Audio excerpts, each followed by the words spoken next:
The fundamental difference between conventional gas-powered cars and electric cars has to do with the process of transforming the potential energy into kinetic energy. In gas-powered cars, this energy is stored in a chemical form and is released through a chemical reaction inside the engine. On the other hand, despite also having chemically stored energy, electric cars release it electrochemically without any kind of combustion, thanks to lithium-ion batteries. This means that there is no fuel being burned and therefore no air pollution through CO2 happening while driving.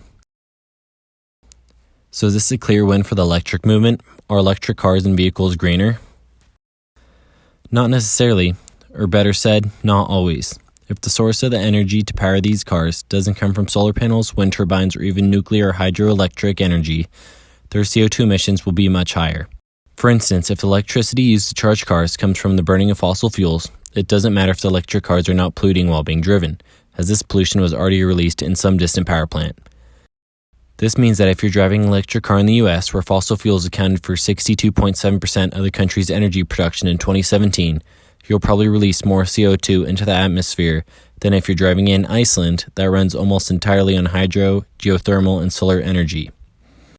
Electric cars store energy in large batteries that have higher environmental costs.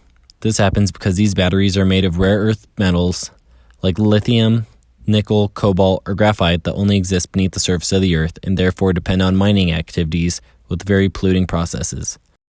That's why asking whether electric cars are greener or not does not always come with an easy answer.